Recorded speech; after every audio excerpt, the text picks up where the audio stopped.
नमस्ते नीता जी, नमस्कार स्मिता जी, आप सबका। Yes, namaste Dinesh ji. Hello Smita. Hi Nita. Yes. So today Smita and myself have the privilege of having a distinguished guest in our show.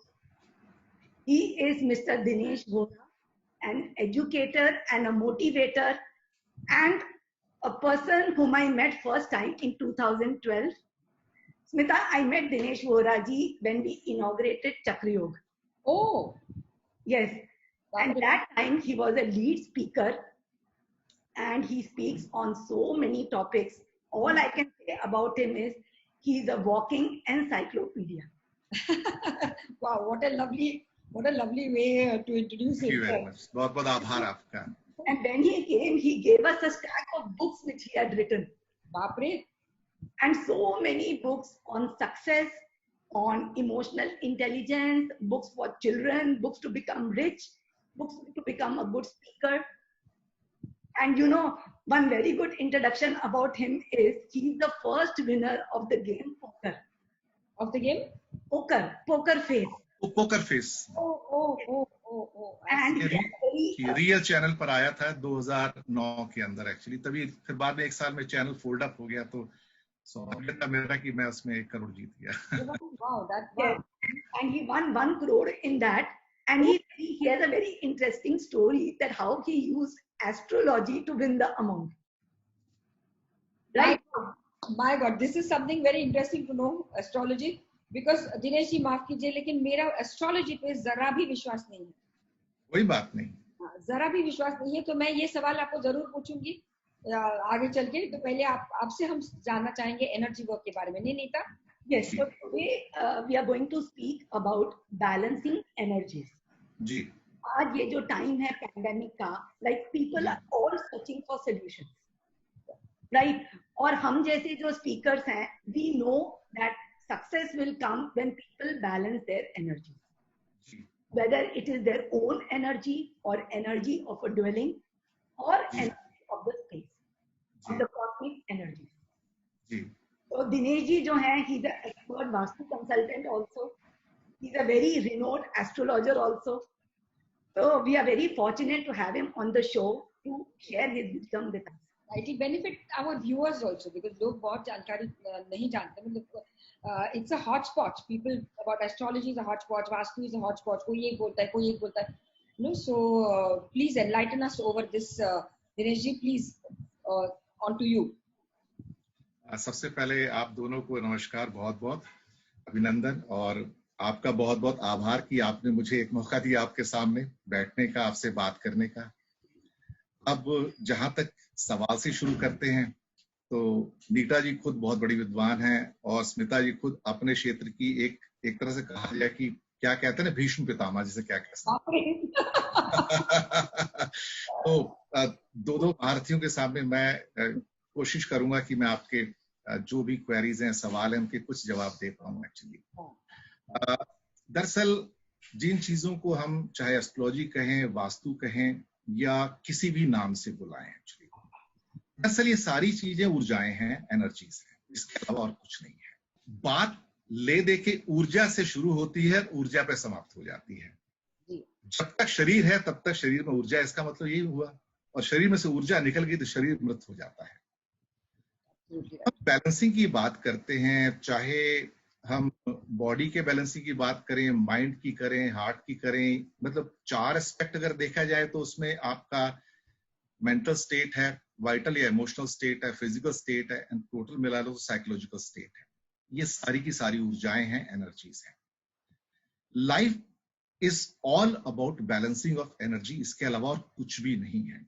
इसको जिस मर्जी नाम से आप बुला लीजिए, चाहे इसको हम एस्ट्रोलॉजी के दायरे में आके करेक्ट करने की कोशिश करें, वास्तु से करें, चक्रों से करें, या बाकी कोई भी नाम देना चाहें, आयुर्वेद का नाम देना चाहें, वात पित्त कफ का नाम देना चाहें, ultimately the objective is to balance it. अब ये बैलेंसिंग ही सबसे बड़ा चैलेंज है. जैसे कि आजकल के हालात, जैसे अनीता जी ने आपने कहा कि कोरोना के हालात हैं, सब लोग स्ट्रेसफुल हैं, काफी डीपर एंजाइटीज हैं लोगों में. प्रॉब्लम कोरोना नहीं है, प्रॉब्लम कोरोना से निकलने वाला स्ट्रेस नहीं है, प्रॉब्लम ये कि इस प्रॉब्लम को हम डील कैसे करें, वो प्रॉब्लम है। द चैलेंज वो है, challenge is not disease, challenge is not lockdown, the challenge is how do we tackle it. Actually हमने एक्सेप्ट कर लिया है कि ये है, right, and that is the first step, we have accepted it and now we have to handle it. बस तो हमारी जो एक मेंटल स्टेट है उसके द्वारा हमें उस चैलेंज को कैसे स्वीकार करना है, कैसे डील करना है। दुनिया में दरअसल कोई भी समस्या हो, समस्या वही रहती है, लेकिन उसमें कई लोग कहते हैं कि आप सॉल्यूशन प्रोवाइडर हैं या आप ट्रबल मेकर हैं। मतलब है कि किस माइंडसेट से हम चीजों को डील करना चाहते हैं, वो माइंडसेट बहुत इंपॉर्टेंट है। मैं आपके सामने बैठा हूं, प्रॉब्लम ए हो सकती है, बी हो सकती है, लेकिन मैं किस माइंडसेट से उसको सॉल्व करना चाहता हूं। अल्बर्ट आइंस्टाइन ने एक बड़ी खूबसूरत बात कही थी बहुत दशक पहले, कि जिस माइंडसेट से हमने प्रॉब्लम्स पैदा की हैं, उसी माइंडसेट से हमें कभी उनके सॉल्यूशन ढूंढने की कोशिश नहीं करनी चाहिए, क्योंकि ढूंढने के लिए हमें एक दूसरा माइंडसेट चाहिए होगा। अगर जिस माइंडसेट से हमने प्रॉब्लम पैदा की है उसी से हम सॉल्यूशन ढूंढेंगे तो शायद हम भटकते रहेंगे और हम कुछ भी नहीं कर पाएंगे। तो चेंज ऑफ माइंडसेट चाहिए। वही ऊर्जा का हाल है। हम बहुत सारे जो सो कॉल्ड एक्सपर्ट्स हैं, मैं तो एक्सपर्ट नहीं हूं, मैं तो सिर्फ अपने आप को कहता हूं कि एक तरह से जियो बायोलॉजी, जियो मतलब आपकी धरती और बायोलॉजी मतलब मेरी बॉडी, या आपके प्लांट्स की बॉडी भी कह सकते हैं जिसमें जान होती है। हम लोग चीजों को डील कैसे करेंगे? मेरी नजर में 3 मुख्य मुद्दे हैं एक त्रिकोण के। एक ट्रायंगल है लाइफ। पहले ट्रायंगल का हिस्सा हम खुद हैं, बॉडी।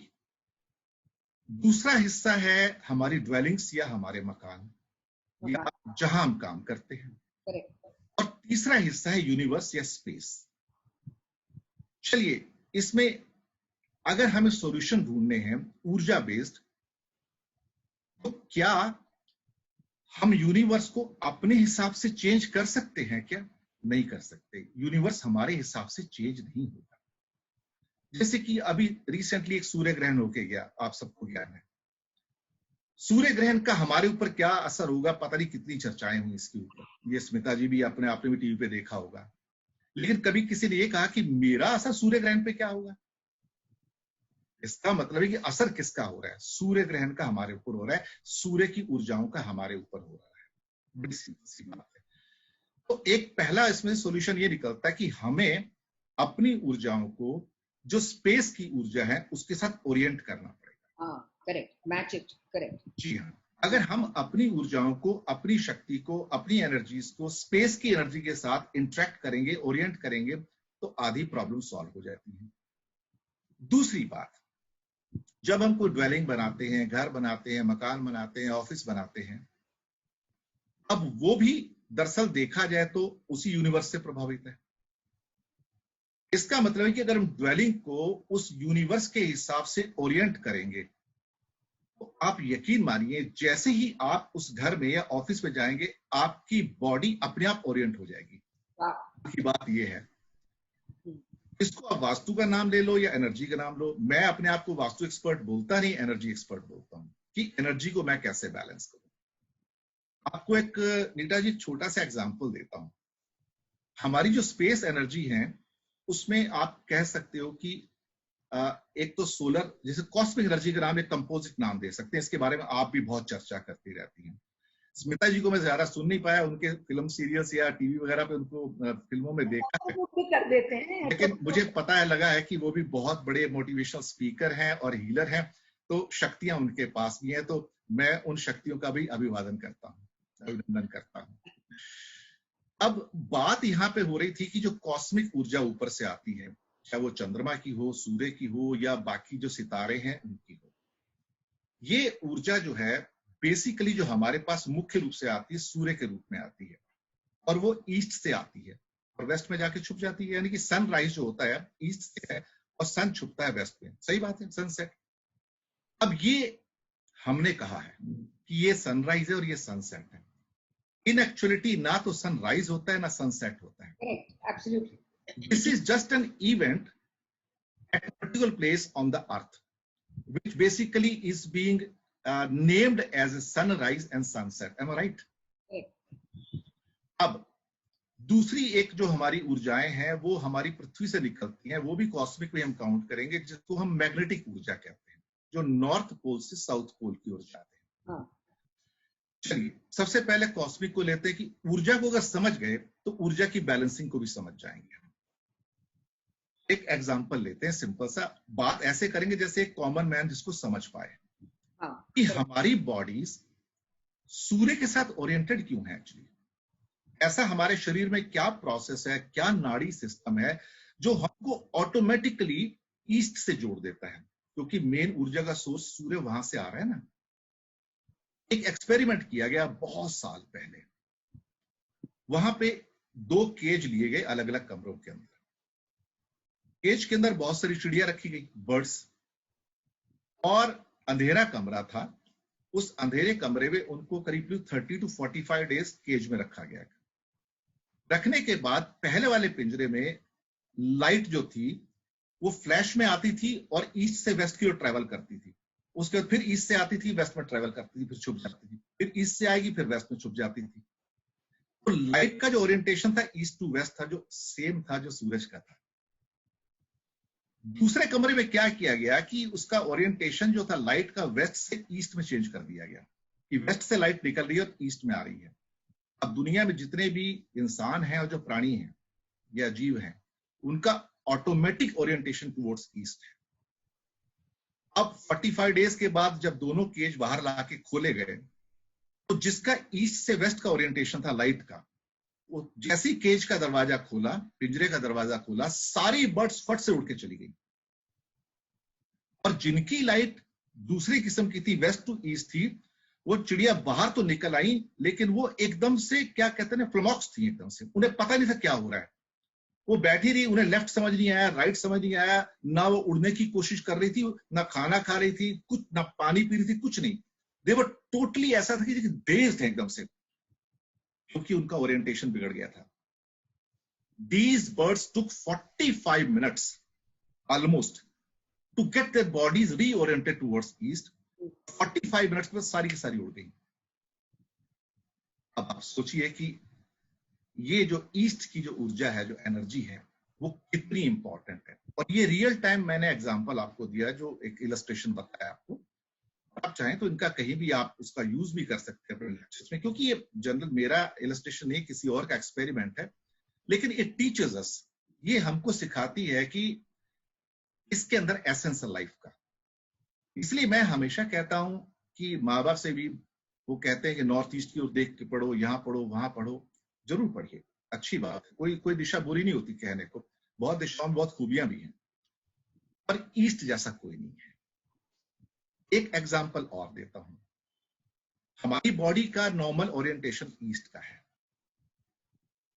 दिन में अगर लोग कहते हैं कि आप किसी, सपोज कीजिए एक बिजनेस के अंदर हैं, और लोग अक्सर कहा करते हैं कि अगर आप नॉर्थ की ओर देख के काम करेंगे तो आपका बिजनेस फलीभूत हो जाएगा, उसमें बिजनेस बढ़ जाएगा आपका। बिजनेस क्या होगा?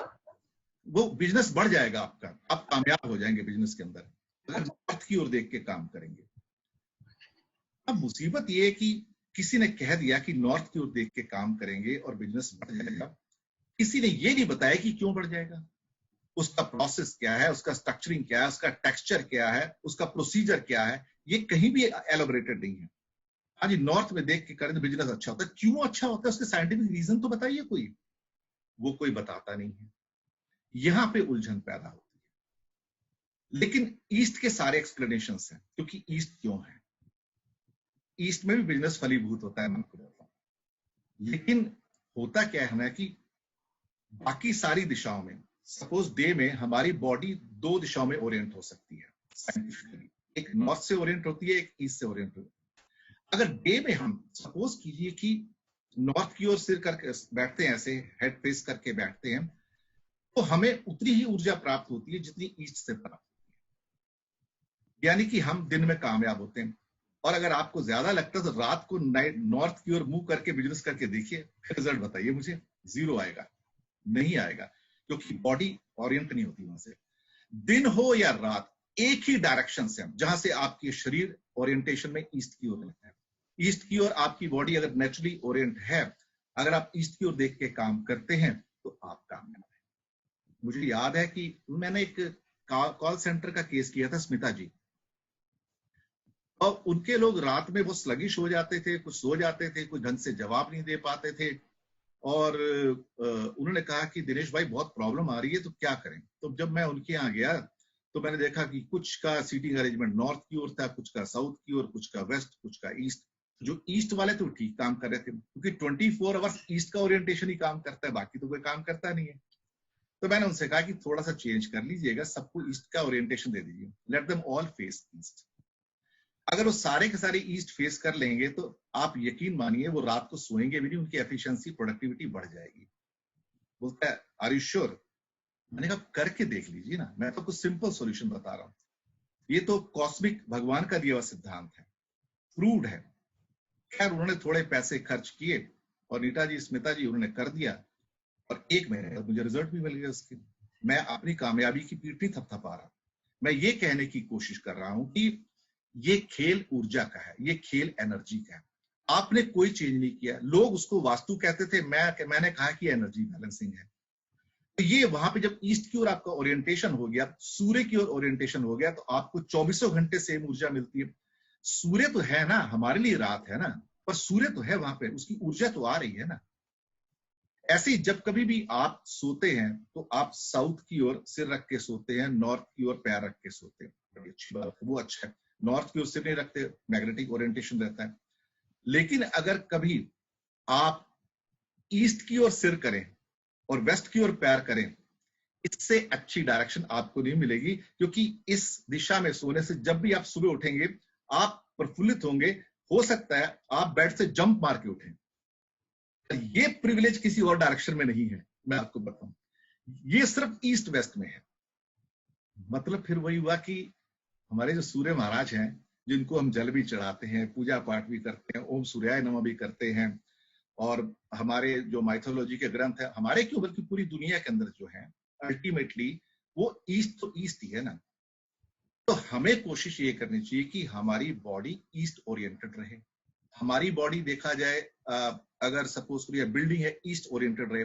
इसलिए हमारे पुरखे कहते थे कि पूरब दिशा की ओर मकान हमेशा अच्छा होता है, सूर्य की जब उसमें पहली किरणें गिर जाए सामने फ्रंट में, तो वो मकान बड़ा लकी होता है, क्योंकि उसमें पॉजिटिव ऊर्जाएं आपकी सारी की सारी। ये खेल उसी का ही है। तो बॉडी को हमें यूनिवर्स के साथ ओरिएंट करना है, यूनिवर्स हमारे साथ ओरिएंट नहीं करेगा। Correct. So then coming to this question, body जी, को ईस्ट की तरफ ओरिएंट करना मतलब what do we do? We can't be constantly facing the east. नहीं, मैं मानता हूं वो बिल्कुल पॉसिबल नहीं है। उसके लिए बहुत सारे फैसिलिटीज भी दी गई हैं। दिन में क्या होता है कि आप फंडामेंटली नॉर्थ की ओर देख के काम कर सकते हैं, आपका क्रिएटिव वर्क है तो आप वेस्ट की ओर देख के काम कर सकते हैं, और बाकी किसी भी किस्म का काम है आप ईस्ट की ओर देख के कर सकते हैं। लेकिन साउथ की ओर देख के काम करना थोड़ा सा इतना अच्छा नहीं माना जाता है। उसके पीछे वैज्ञानिक कारण है बहुत सारे, एक एक करके मैं उनको एलोबरेट नहीं कर पाऊंगा, क्योंकि उनके टेक्सचर भी अलग हैं, उनके तरीके भी अलग हैं। लेकिन उसके पीछे एक साइंस है, एनर्जी की जो साइंस होती है। जैसे कि मैंने एक एग्जांपल बर्ड्स का आपको दिया था कि वो कैसे ओरिएंटेशन उनका हो जाता है। हमेशा ये पॉसिबल नहीं है कि हम ईस्ट की ओर सिर रख के बैठे, क्योंकि आपको बेडरूम ऐसे नहीं मिलेंगे, आपको पोजीशन ऐसी नहीं मिलेगी, आपको हो सकता ऑफिस में चेयर ऐसी ना मिले। मैं मानता हूँ कॉन्स्ट्रेंट्स तो हैं उसके अंदर, लेकिन कभी कभी ये पॉसिबिलिटी हो भी सकती है, लेकिन हम उसको इग्नोर कर देते हैं। अगर हमारे पास वो नॉलेज है, ज्ञान है, तो शायद जब कभी हम नेक्स्ट टाइम कोई मकान लेने जाएं, या सो कॉल्ड क्या कहते हैं कि कोई शॉप लेने जाएं या ऑफिस लेने जाएं, तो हम कुछ चीजों का ध्यान रख सकते हैं। Awareness can come into you and you can. जी जी, कल का ही उदाहरण था कि मैं अपनी बेटी के घर गया हुआ था और उनको कुछ नया मकान लेना था एक, तो 5-6 फ्लैट चूज करके रखे। तो उन्होंने सिर्फ इतना कहा कि पापा आके बता दो कि कौन सा मकान उचित होगा ताकि हम आगे बढ़ सके। अब जैसे ही मैंने देखा कि दो मकान ऐसे थे जिनके दरवाजे साउथ वेस्ट की ओर खुल रहे थे। अब साउथ वेस्ट में दरवाजा खुलने का मतलब कि मेरी भी दौलत चली जाएगी, मेरे पुरखों की दौलत भी चली जाएगी। ये प्रूवन फैक्ट है साइंटिफिकली। तो मैंने कहा ये नहीं लेने हैं, क्योंकि ऑलरेडी पिछले साल ही 2 साल पहले एक केस ऐसा हो गया था जहां पे मैंने वार्निंग दिया था कि साउथ वेस्ट का मकान है, खासतौर से दरवाजा।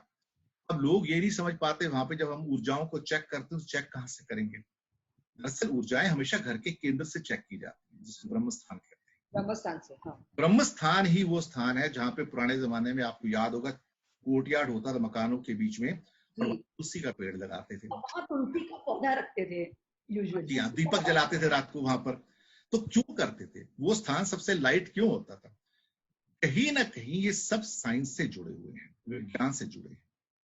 तो ये मैंने बात की, सबसे पहले तो हमने अपनी बॉडी को यूनिवर्स के साथ जोड़ना है। फिर जिस ड्वेलिंग के अंदर हम जा रहे हैं, ऑफिस में जा रहे हैं, उसको हमने यूनिवर्स के साथ ओरिएंट करना है। और अगर हम ये दो चीजें कर पाए तो बहुत आराम से हमारी body physically, mentally, emotionally, psychologically बिल्कुल सेट हो जाएगी, ओरिएंट हो जाएगी। आपकी तकलीफें कम होंगी, हेल्थ बहुत अच्छी हो जाएगी, और बहुत सारी चीजें लाइफ में बेहतर हो जाएंगी। It is like attuning to the laws, like बिल्कुल बिल्कुल सालों में बिल्कुल आ रहे हैं कि ये वास्तु के नियम है, घर कंस्ट्रक्शन के नियम है, और हमें उनके साथ अट्यून करना है। बिल्कुल। सो नाउ अभी वास्तु के बहुत सारे कंसल्टेंट्स हैं, एज यू सेड, दरवाजा एक गलत दिशा में था, वो सब इन सब चीजों को चेंज करना मतलब बहुत सारी तोड़फोड़ करनी पड़ेगी घर में। बहुत अच्छा प्रश्न है आपका स्मिता जी। हाँ, दरअसल जब आप एनर्जी बैलेंसिंग करते हैं तो वहां तोड़फोड़ नहीं होती। हाँ, तो वो फिर कैसे करें हमारे जैसे अज्ञानी लोग? आप अज्ञानी नहीं है, पहली बात तो है कि आप खुद बहुत बड़ी ज्ञानी है, विद्वान है।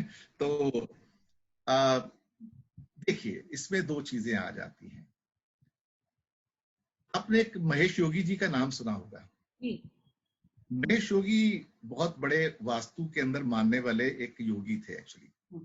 यूरोप में, अमेरिका में उनका काफी प्रभाव था, और वहां पे उन्होंने यूरोप के अंदर खासतौर से अपने कई भवनों को तोड़ के बिल्कुल दोबारा से बनवा दिया वास्तु के हिसाब से डिट्टो।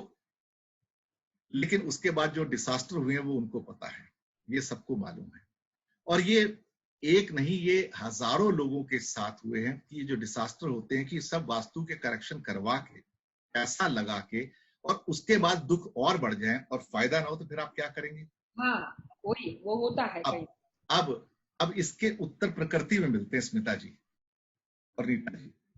अब देखिए, दुनिया दो हिस्सों में बटी हुई है, एक होता है नॉर्दर्न हेमिस्फीयर, एक है सदर्न हेमिस्फीयर, राइट स्मिता जी? अगर आप नॉर्दर्न हेमिस्फीयर में, मैं साइंटिफिकली बात कर रहा हूं उस टाइम में कि एनर्जी का खेल क्या है, इस खेल को समझ गए तो फिर आप कोई भी खेल जीत सकते हो। नॉर्दर्न हेमिस्फीयर में जो हमारी एनर्जी का सर्कुलेशन है इन नेचर, वो क्लॉकवाइज है, और जो सदर्न हेमिस्फीयर में जो एनर्जी का सर्कुलेशन है वो एंटी क्लॉकवाइज है। अब इसके बहुत सारे एक्सपेरिमेंट टूरिस्ट के लिए होते हैं, खासतौर से वो देश जहां से इक्वेटर गुजरती है, भूमध्य रेखा गुजरती है, ग्वाटेमाला है और भी कई देश हैं। और वहां पे टूरिस्ट के लिए एक बहुत बड़ा बिजनेस है, मैं आपको बताऊं तो टूरिस्ट उस लाइन पे जाएंगे, उस पे लिखा होगा ये इक्वेटर लाइन है, एक दरवाजा बना हुआ है, एक लाइन बनी है पीले रंग की या जो भी कलर, लाल रंग की। उसके साउथ में जाओ तो सदर्न हेमिस्फीयर है, नॉर्थ में जाओ नॉर्दर्न हेमिस्फीयर है। वो लोग स्मिता जी क्या करते हैं, वो लोगों को साइंटिफिकली प्रूव करके बताते हैं। वो एक पॉट लेते हैं जिसके नीचे एक होल होता है, उसके अंदर पानी भर देते हैं, ये शायद आपको एक्सपेरिमेंट पता भी होगा एक्चुअली, और उसके अंदर एक व्हाइट कलर का फ्लावर डाल देते हैं। जब वो नॉर्दर्न हेमिस्फीयर में खासतौर से पॉट को रखते हैं जो कि सेंट्रल इक्वेटर लाइन से जस्ट 5 फुट दूर है, तो जब वो फ्लावर अंदर होल में से नीचे चला जाता है तो चौड़ी उसमें पत्तियां लगी रहती है, व्हाइट कलर का फ्लावर वो दिखाते हैं वहां। नॉर्मली हमारे यहाँ सब जगह व्हाइट कलर के फ्लावर मिलते हैं, तो हमेशा जो उसका क्लॉकवाइज घूमता है, वो क्लॉकवाइज घूम के और नीचे चला जाता है वो ड्रेन में। लेकिन उसी पॉट को जब दूसरा पॉट उधर रखा हुआ है सदर्न हेमिस्फीयर में 5 फुट दूर सिर्फ, या 2 फुट दूरी भी आप कर लोगे, जो भूमध्य रेखा की लाइन है, वहां पे जब आप खोलोगे उसको तो वही पौधा जो फ्लावर जो है वो एंटी क्लॉकवाइज घूम के नीचे जाता है। और जब उसको आप इक्वेटर पे रख दोगे, ना तो वो क्लॉकवाइज होगा ना वो एंटी क्लॉकवाइज होगा, बिल्कुल सीधे डिप कर जाएगा नीचे। क्या बात है। अब ये एनर्जी का मूल सिद्धांत है, इसको बहुत सारे लोग नहीं समझते हैं। अगर आपको सपोज करो कि हमने जनरल वे में कहा वास्तु, हमारे नॉर्दर्न हेमिस्फीयर के अंदर जो मोस्टली जो हमारी संरचनाएं हैं, जो भवन हैं, वो नॉर्दर्न हेमिस्फीयर के वास्तु के सिद्धांतों के हिसाब से चलती है। सदर्न हेमिस्फीयर में जो वास्तु है, सदर्न हेमिस्फीयर की वास्तु के सिद्धांतों के हिसाब से चलती है, जो एंटी क्लॉकवाइज है। उसका कारण क्या है कि जब आप सूर्य, जैसे कि आप कभी देखते हैं ना कि जैसे मकर संक्रांति को चेंज होता है दक्षिणायन से उत्तरायण में, फिर उसके बाद उत्तरायण से दक्षिणायन में, सही है। इसका मतलब क्या हुआ, जब सूरज दक्षिणायन में रहता है तो उसकी ट्रेजेक्टरी क्या होती है। ये एनर्जी का सिद्धांत है, प्रकृति का सिद्धांत है, और ये मूल है हर चीज का। सूर्य निकला तो ईस्ट से और गया वेस्ट में। अब मुंबई के हिसाब से देखें तो यहाँ पे एक सेंट्रल लाइन है, एक वेस्टर्न लाइन है। जो वेस्टर्न लाइन है आपकी वो चर्च गेट से विरार चली जाती है वाया बोरीवली, और जो सेंट्रल लाइन है वो वीटी स्टेशन से या सीएसटी से आपकी थाना चली जाती है, कल्याण डोंबिवली चली जाती है। आप ये समझ लीजिए कि सपोज करो कि सूर्य जो है दक्षिणायन में है, सदर्न हेमिस्फीयर में है। अभी तो खैर वो उत्तरायण में है, तो 6 महीने में आपको पता है कि वो फिर दक्षिणायन में चला जाता है, जुलाई के आसपास ही रहता है वो भी। तो उसमें क्या होता है कि जब दक्षिणायन में सूर्य होता है तो वो सूर्य बेसिकली जब क्या कहते हैं ईस्ट से निकलता है तो सीधा वेस्ट की ओर नहीं जाता है, उसका टिल्ट होता है, वो टिल्ट नॉर्थ ईस्ट की ओर चला जाता है, फिर वहां से नॉर्थ, फिर वहां से नॉर्थ वेस्ट, और फिर वेस्ट में चला जाता है। और हमारे जो नॉर्दर्न हेमिस्फीयर में जब आता है, खासतौर से मकर संक्रांति के बाद, तो सूर्य ईस्ट से निकल के, सुबह 6 बजे निकला, 9 बजे उसका टिल्ट साउथ ईस्ट की ओर आ जाता है, फिर साउथ, फिर साउथ वेस्ट, और फिर वेस्ट में जाकर छुप जाता है। इसीलिए आपने देखा होगा कि हमारे यहाँ कहा जाता है कि किचन साउथ ईस्ट में बनाई जाए, क्योंकि सूर्य का टिल्ट उस टाइम साउथ ईस्ट की ओर होता है। उस टाइम उसमें से लाभदायक किरणें निकलती हैं। वो लाभदायक किरण रसोई के कीड़ों को मारती है, बैक्टीरिया को मारती है, और जो गृहिणी होती है, जो खाना बना रही है वहां पे, उसकी हेल्थ के लिए वो किरणें अच्छी होती है। लेकिन जो सदर्न हेमिस्फीयर में जब सूर्य रहता है तो वहां पे सूर्य साउथ ईस्ट की ओर नहीं आता, ईस्ट से वो नॉर्थ ईस्ट की ओर चला जाता है। पता कैसे चलेगा कि ये नॉर्थ में है, ये सदर्न हेमिस्फीयर नॉर्थ है, southern hemisphere, how do you get? बहुत आसान है, मैं हूं ना। All the roads are reaching Dinesh Vora. हाँ, देखिए ऐसा है ना स्मिता जी कि उसके कुछ यंत्र होते हैं, लेकर एंटरा वगैरह होते हैं, कुछ और अच्छा उधर से पता लेकर एंटरा का यूज कर सकते हैं आप, स्लोप से पता लग जाता है। इसके अलावा और भी कई कारण जिससे आप आराम से पता लगा सकते हैं कि ये सदर्न हेमिस्फीयर प्रॉपर्टी है, नॉर्दर्न हेमिस्फीयर प्रॉपर्टी है। और बहुत बार तो ऐसा भी हो गया कि आधी प्रॉपर्टी को हमने नॉर्दर्न हेमिस्फीयर में कन्वर्ट कर दिया और आधी को सदर्न में कन्वर्ट कर दिया ताकि उसको फायदा हो जाए, हो गया। ये हम एक क्या बोलते हैं, फिक्स माइंडसेट जब लेके चलते हैं ना, नहीं जी ऐसी ही वास्तु होगी, तो फिर आप एनर्जी को समझ ही नहीं पाए। अगर आपके एनर्जी के सर्कुलेशन को नहीं समझ सकते, उसकी वर्किंग को नहीं समझ सकते, फिर ना तो आपकी बॉडी ठीक होगी, ना बिल्डिंग ठीक होगी, ना आपका कनेक्ट यूनिवर्स से ठीक। सिंपल सी चीज है। दिनेश जी, मेरा क्वेश्चन है कि आप जितनी वास्तु बुक्स पढ़ते हो उसमें इसका रेफरेंस नहीं है। हाँ, कहीं पे भी नहीं, यही तो बोल रहे हैं ये सारे लोग कोण साउथ ईस्ट ही बोलते हैं। हाँ नीता जी, आपका क्वेश्चन बिल्कुल, जो क्वेरी है बिल्कुल बराबर है। मैंने क्या कहा कि हम लोग सुपरफिशियली घूमते रहते हैं, हमें अंदर जाके उसके मूल कारण जानने का प्रयास हम करने की कोशिश नहीं करते हैं।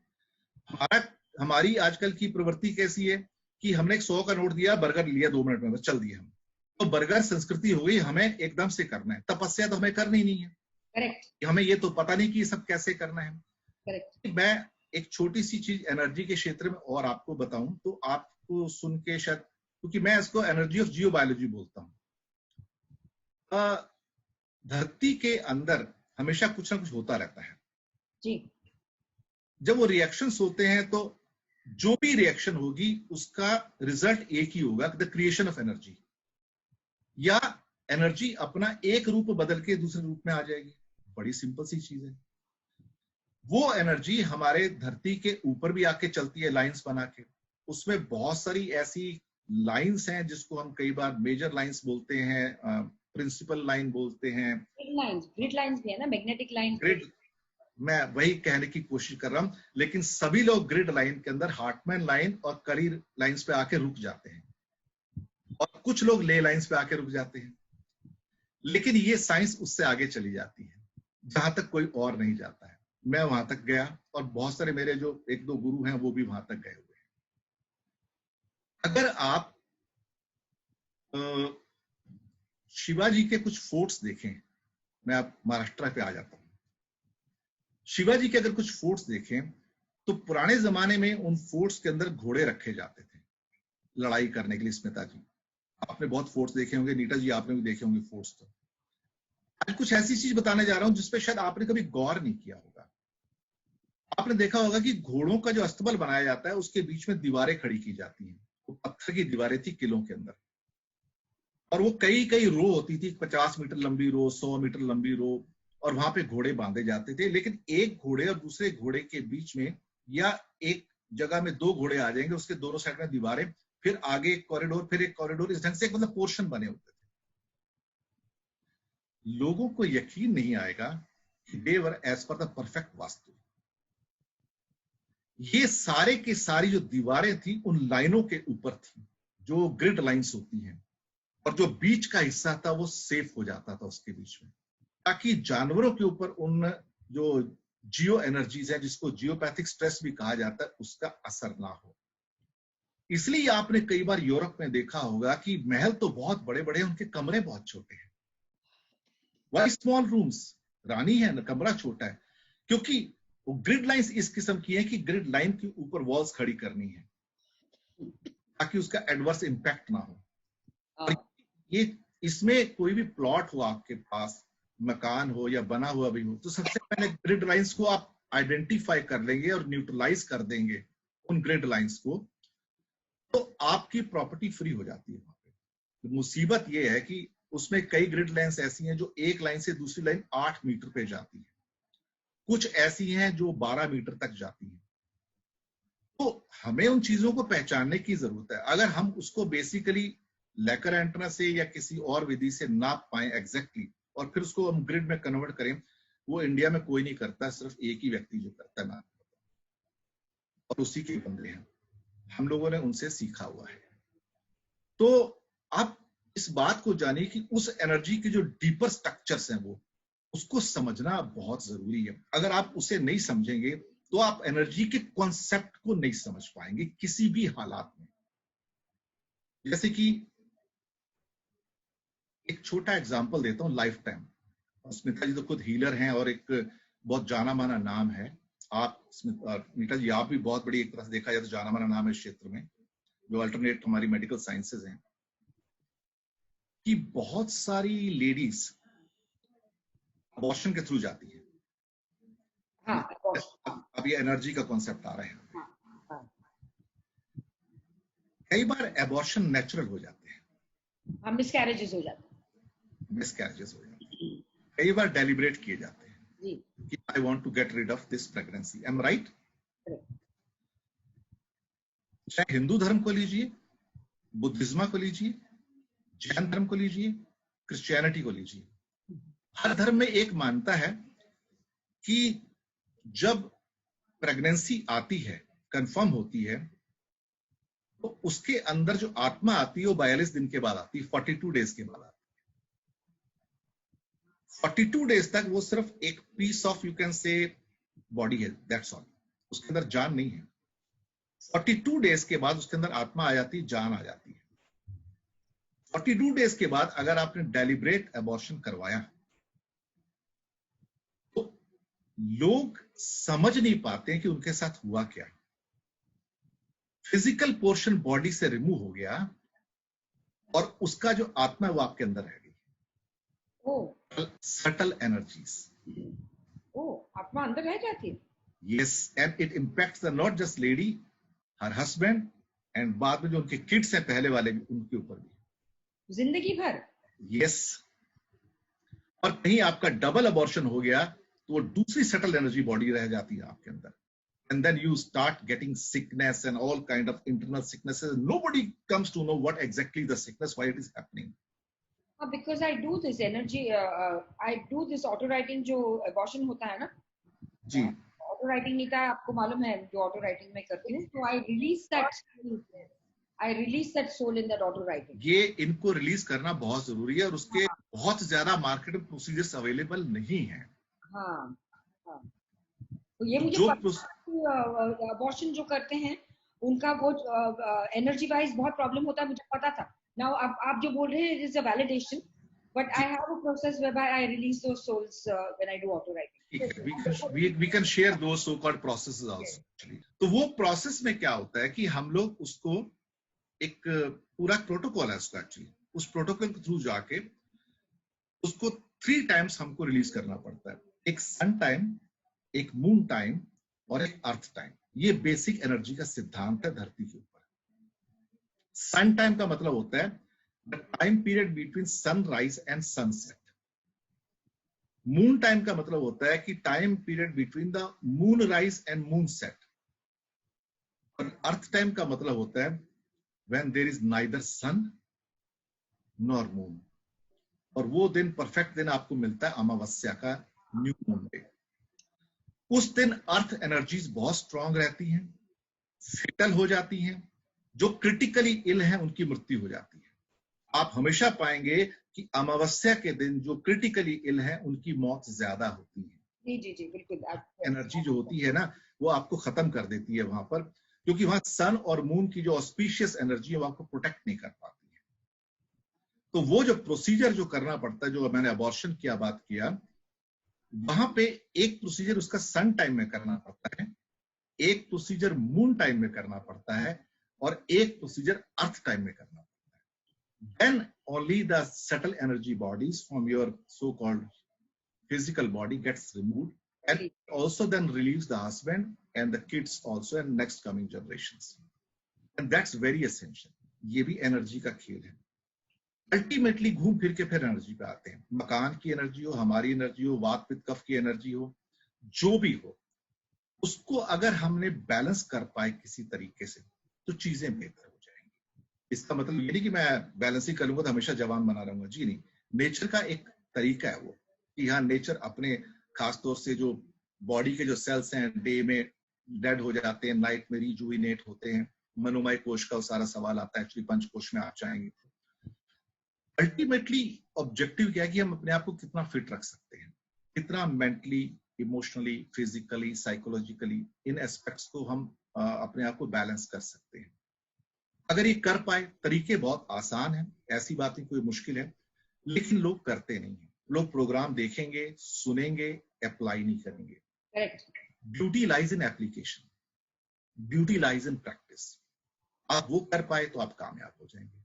अभी आते हैं थोड़ा सा एस्ट्रोलॉजी पे। जी। पर मेरा बिल्कुल विश्वास नहीं है। I don't know how much Nita believes. जी। विश्वास इसके लिए नहीं है कि जो मेरी चीजें में इतनी बड़ी बड़ी घटनाएं घटी, जी, मतलब landmark situations of my life, वो किसी एस्ट्रोलॉजर ने बताया नहीं था कि इस टाइम पे ये होगा, इस टाइम पे ये होगा, ये होगा। ये थी, for example, me getting into the acting field, nobody ever said. Now that was a big achievement, it's a big हिस्सा of my life. ये भी नहीं कोई बोला कि आर्ट में कुछ करके दिखाएगी, ये भी नहीं बोला जी। My father died 1 month after I got married and he was very fond of going to astrologers. जी। उसी दिन को शाम को मैं डैड के मम्मी के घर में मिलने को गई थी उनको, और my father had just come visited an astrologer and came. तो हमको ऐसे बातों बातों में बोला कि एक मैं फलाने एस्ट्रोलॉजर के पास गया, उसने मुझे बोला कि यू डोंट वरी सर, आपकी तो आयु तो 70 साल तो है ही। और 4 घंटे बाद कार्डियक अरेस्ट से उनकी मृत्यु हो गई। My brother younger than me, fit, very very fit, karate वराटे ब्लैक बेल्ट, ये वो बहुत फिट। अचानक से पता नहीं उसको what happened, then the pancreas got this pancreatic cancer, ये वो। And at the age of 49 he died. Nobody could indicate that this man will die so early. Now my grandmother was an astrologer, थोड़ी हम आपकी जैसी महान नहीं थी, वो घर में थोड़ा बहुत करते हैं ना उस किस्म का। तो my grandmother तब बोला था ग्रैंडमदर ने कि ये बंदा, ये मेरा भाई जो है इतना बुढ़ा होके मरेगा कि लोग वेट करेंगे, भाई अभी इसको छोड़ दो। होता है ना कभी इतनी डेथ सिचुएशन आती है कि अब बोलते हैं भगवान को, भाई इसको अभी लेके जाओ, यू नो। इतना बुढ़ा होके मरेगा जो 49 की एज में। Well, so these were these 3 main incidences of my life जो किसी ने उसको एस्ट्रोलॉजी में किसी ने नहीं बताया ना उनके एस्ट्रोलॉजी चार्ट्स में बताया ना, मेरे एस्ट्रोलॉजी चार्ट्स में बताया। उस दिन से ऐसे this is all rubbish, I am not going to believe in astrology.